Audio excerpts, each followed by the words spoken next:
We get a lot of feedback here at the Abbey, and that's par for the course living in a monastic training environment. But last month I gave a BBC on recognizing arrogance, and when I happened to be sitting at Venerable's table that day, and when I sat down, she said something to the effect of, I enjoyed your talk, there's a lot of detail in it. It could have been maybe an hour-long talk, or maybe even a short course on arrogance. And so I value Venerable's feedback, and so I took that to heart, and I've come back around to continue looking at the topic, and I'd like to present just a little bit today on one of the telltale signs of arrogance and some of the thoughts that have come to my mind since I've been looking at this. When I asked last month how many people had experienced arrogance in the last week, most people raised their hands.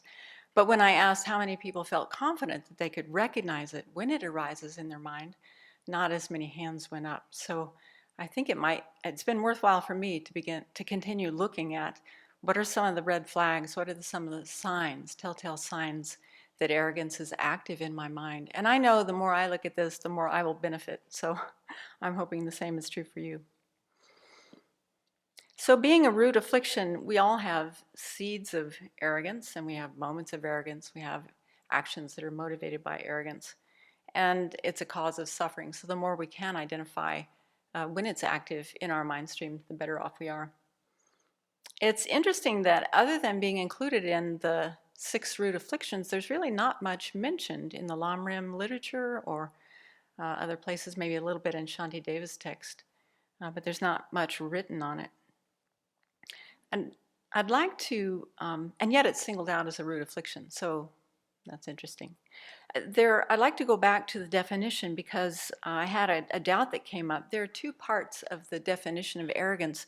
The first one says it's a mental factor that's based on the view of a personal identity that apprehends an inherently existent I or mine. So that's the first part.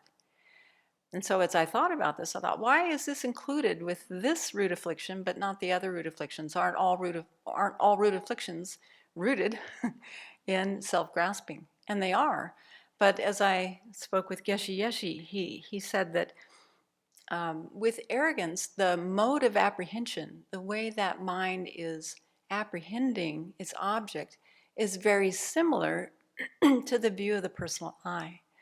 So if you think about it, when arrogance is in the mind, this first part, it's based on the view of the personal I. So its mode of apprehension is an inherently existent I, the I that doesn't exist. And then if you think about, well, how does arrogance apprehend the I? It has this inflated sense of self in terms of whatever quality it happens to be thinking about. So I thought that was interesting. Whereas if you think about anger or attachment or maybe even jealousy, they have many other types of objects that would have a mode of apprehension. Like they're focused more outwards, whereas arrogance is really first and foremost exaggerating or inflating this sense of I, and then going from there into actions. The second part of the definition says, and strongly grasps an inflated image of ourselves, whether that has to do with an inflated sense of our looks or our wealth or our ability, whatever the case may be. So arrogance is a wrong consciousness. It distorts how we apprehend or conceive of the self. And so that image that is inflated either has to do with thinking I'm better than others or I'm worse than others. As we've seen when we look at the 7 or 8 types of arrogance, one of them is the arrogance of inferiority. And I think that gets shortchanged. I know for myself, when I'm going through a period of time where maybe there's some low self-esteem or some self-doubt going on, rarely do I think of, is this arrogance? How about you? Have you ever caught yourself in a time of subtle depression or, maybe just some, low self-esteem and really check to see, what are these thoughts? Do they have anything to do with arrogance? I think in our culture in particular, this is something that we could benefit from thinking about. So that inflated image can be thinking I'm better than others, This includes any kind of inflated image of how important I am, how valued I am, how indispensable I am, how smart I am, how talented I am, how athletic I am, how skilled I am with a chainsaw. I mean, you name it, we can come up with thinking that we're better with others. And conversely then, or I'm worse than others, the arrogance of inferiority. How worthless I am, how insignificant I am at the Abbey. How many of you had that thought? How useless I am, how stupid I am, etc. Lazy, despicable, whatever kind of negative self-talk you have. So both the best and the worst are inflated images of ourselves, and that's an important thing to highlight, that it's an image of ourself. It's not ourself. It's an image that this mental factor is throwing up, and then most often we believe it. So arrogance is so dangerous because these conceptual appearances that I'm better or worse than others, they prevent us from learning. This is so dangerous. I know for myself, I have had thoughts in the past where I thought, I'm not going to that talk, that person, for whatever reason. I've seen this a lot in different Dharma centers. Well, I don't have to go to that talk because that's not a geshe, or that's not my teacher, or something like that. Or that's a junior, I'm not going to listen to a junior. How sad. I appreciate that at the Abbey, there is a strong emphasis on continually putting ourselves in front of all teachings and learning from them. I remember once standing at the sink washing dishes during a retreat, and one older student who had been here many, many times approached me and kind of whispered to me, I think it was during a Labor Day retreat. He said, how do you keep your mind engaged when we're going over kind of beginner material? And I just chuckled to myself and I said, well, I haven't realized this material yet, so it's still interesting to me. And he kind of got quiet after that. I don't know if that landed with him, but it's true. Until we realize this material, we can keep going over it again and again and again. In fact, we need to. Now, sometimes we might feel that way about a meditation. Oh, I don't need to do that one anymore. I understand that one. Or I know the Lam Rim, I don't need to go through that anymore. That's beginner stuff. Well, maybe not. So it prevents us from learning. It also prevents us from increasing our virtue. So anytime our mind is engaged in non-virtue, of course, there's not room for increasing our virtue. And then it causes us to disrespect others. With this inflated sense of self, we tend to look down on others. And it's especially dangerous, as we've been seeing in these teachings, to look down on someone who is a bodhisattva. That can get us into trouble. Our teachers, our fellow monastics, anyone actually, because we can learn from any person, and that is such a good thing to keep in mind. We can learn something from everyone. Many years ago, I was talking with a therapist about some difficulty I was having in a particular relationship, and I was relating a particular conversation I'd had, and she asked me, were you respectful of that person when you were talking? No. So that was a good reminder, that in all of our conversations, that's something that we can really check. Am I being respectful in how I'm delivering this? Is my tone respectful? Are my words respectful? That can be very helpful. So what are the signs of an arrogant person? I'm just going to hone in on one today that I've been thinking about to help us identify arrogance in our own mind, and that's thinking that we're better than others.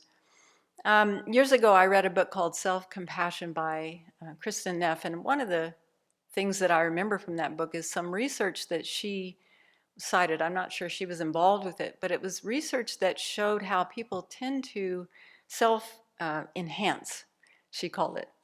And so, for instance, in research, it was shown, whatever, statistics you can throw around in any way, but in the research she cited, she said 90% of drivers think they're better than other drivers on the road. Okay, now think about that, the logic of that. How many of you would admit, no, I'm a poor driver, I'm a less than average driver? Okay. The people who don't drive. So if 90% of the people on the road think they're a better driver, watch out. I remember that many years ago in Australia, there was a period of time where I got 3 traffic tickets for speeding, like within a period of a month. It was a sign. I didn't pay attention to it. But I remember feeling incredulous, like, I'm a good driver. Why am I getting these tickets? You know, so there's a mismatch in how we think and how we behave. Even people who have recently been involved in car accidents still think they're better drivers than other people on the road.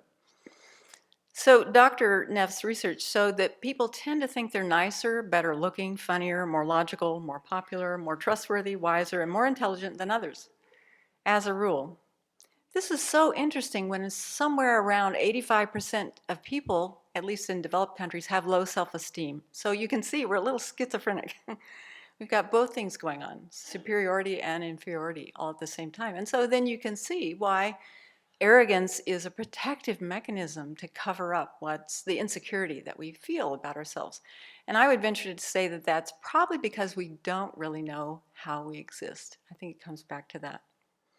So just to follow along on that, 85% of college students interviewed thought themselves as being above average and getting along with others. 94% of college faculty members thought that they were better teachers than their colleagues, etc. So ironically, most people also think that they're above average in the ability to view themselves objectively. And this tendency for self-enhancement, self-inflation is not just found in individualistic countries like the United States, where self-promotion is a way of life. Even in Asian countries, this tends to happen. You know, most Asians think they're more modest than others. Research shows that most people self-enhance traits that are valued by their culture. So Asians tend to think that they're more cooperative, more self-sacrificing, more respectful, and more humble than their peers. So again, I think it is interesting that this common tendency to think of ourselves as having above average desirable personality traits goes hand in hand with this pervasive sense of low self-esteem. During the EML this year, Venerable Chinny asked a question. I don't know exactly what it was, but it's something like, how many of you suffer from low self-esteem? And again, just about everybody in the room put up their hand. In a way, that's depressing. In a way, that's reassuring that we all have these self-doubts for whatever reason. And, you know, as Venerable has been teaching many, many times about how to develop valid self-confidence based on our ethics, how we're keeping our precepts, those sorts of things. When I take a look at myself, I see this trait popping up in small and large ways throughout the day. I'm pretty sure that I'm a better vacuumer in the kitchen than most of you, because whenever I get under the shelving and in the corners, I find lots of stuff. So I think I'm probably the better vacuumer. And I would venture to say that my hummus is better than any of yours. Let's vote on that. No, just kidding. I'm better than most at projecting my voice in the meditation hall so that people in the back can hear me. I'm sorry to say. And I'm better at staying in one place on my dingwa during winter retreat, unlike some people who travel throughout the meditation hall. After I ruptured the disc in my back last March, I had to I admit that I had some arrogance around being a healthy, fit, athletic, able 64-year-old woman. I've had to reevaluate since that time. I've also begun to recognize or to look into moments when I have a sense of lack of confidence and to see if arrogance is at play there. And I've caught it a few times. So that is like a new area of inquiry for me, to really check up these thoughts of inferiority and to see if they are indeed fitting into the definition of arrogance. So such things pop up in my mind on an average day. And so when we find ourselves throughout the day thinking I'm better than somebody else, in whatever form that manifests in, then, you know, maybe we could just take a moment to think, okay, that's arrogance, and to apply an antidote.